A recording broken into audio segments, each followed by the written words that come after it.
And that's another track from Nobby Clark. Nobby, can I just say, it's great to see that you're still writing these tunes, and tell us a bit about that one. Some Kind of Miracle. Well, it might not be immediately obvious, but you know, I've always had this this quest for knowledge about religion. You know, I'm not a religious person, by the way. I'm not. I don't personally believe in God, as is written in the Bible, but I've always sort of looked into how people are drawn into certain religious organisations, you know. And when you delve into it, you usually find that there's a reason, you know, that there's something happening in somebody's life where they really need to have some kind of backup, let's say, you know. Yeah. And the song is, the lyrics of that song are really about. I remember being told the story about the faith healer, you know, and without going through the whole joke, like the story is that the guy goes behind the screen and he says, "Throw your crutches over the screen," you know, and this other guy who had a really bad speech impediment goes behind the screen and the guy says, "Tell us what's happened to Mr. Brown. He fell on his bum," you know. So it's all that stuff, you know, about blind faith. That it creates a problem for me, you know. So that's what the song's really about, you know. And the lyrics came out that way. I didn't plan it, and they just came out and told that story. So if you ever get a chance to listen to it again, you'll hear it through different ears, you know. Yes, I'll certainly be listening, obviously, because we were having a wee chat as well.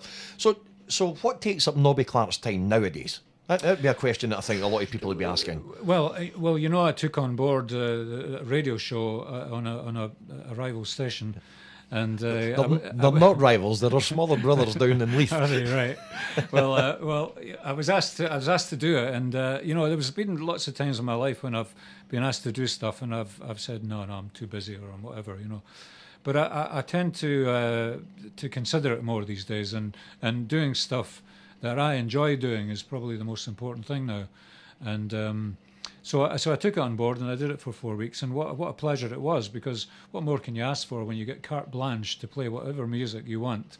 I particularly chose to do stuff from the 60s, and it called the show Backtracking, and I loved it. And for 4 weeks I spent a lot of time picking the songs that I wanted and setting them up in the right playlist for me, and telling people about the background of these songs, which fascinates me too, you know. Yeah.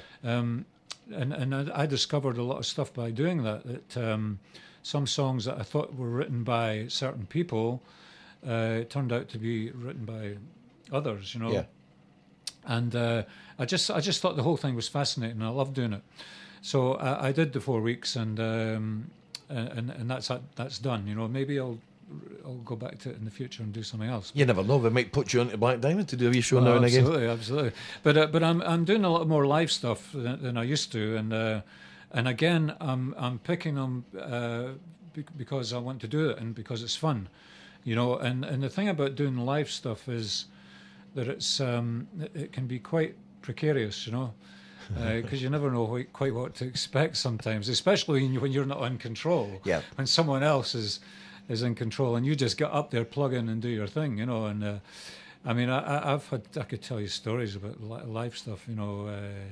One in particular, I remember actually, because I've been writing my autobiography, I've been revisiting a lot of things from the past, you know. And a story from when I was with the Rollers, we were booked to do Preston Pans Town Hall.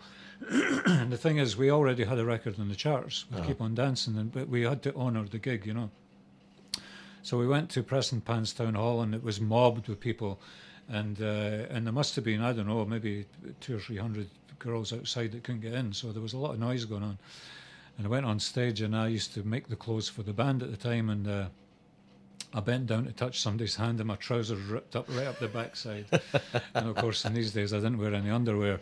And just at that moment when I was like embarrassed about it, all the power went off on stage. And we were looking at each other, oh my God, what do we do now, you know? And like idiots, we just sort of backed off into the dressing room, only to find that the caretaker had pulled the plug out so he could boil his kettle. That's rock and roll. So that's what I love about the whole thing. Yeah. No, it's great, and you know, it must be great to again, as you're writing your autobiography, it must be great to revisit some of the really great times that you must have had with the band, with all the success, and then subsequently since then, you know, how your life has still revolved around music, but changed in focus.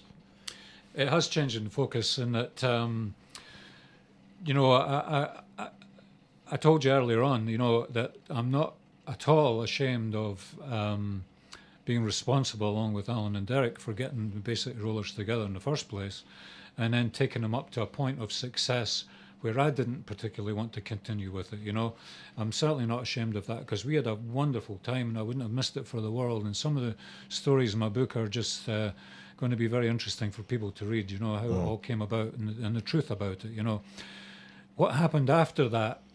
Well, I could say that there's certain periods where I'm ashamed. I was ashamed to have been associated with that, but I just concentrate on the good times. You know, that's what it's all about. And it was young guys having an adventure, and my book is about a young guy on an adventure in life. It's not about the Rollers. It's about my life story, and it's about the crazy things that happened, which, you know, a lot of things were quite unusual in life, and it's going to be a good read, I'm sure. So, you know, and nowadays I focus more on, well, as I said, you know, what gives me pleasure and the things that I enjoy doing, as opposed to the things that I have to do, you know. Well, funny, we were just talking off air and saying, you know, a lot of musicians, as they get a bit on in years, should I say, a bit further on in years, start to enjoy the music more for being the music, and writing stuff more for, you know, personally for your enjoyment, rather than looking for that hit record or... Yeah, definitely. I think the best songs come out of that, to be honest. If you're writing in a formulaic manner, where you're trying to follow the hits of the past, it doesn't. I don't think it's not conducive to coming up with something that sounds a bit fresh.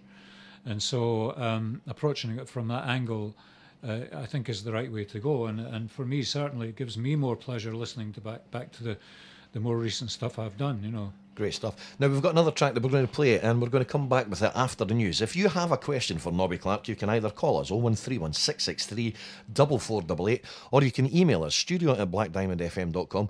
That's going to be coming up after the 3 o'clock news. Remember, it's your community.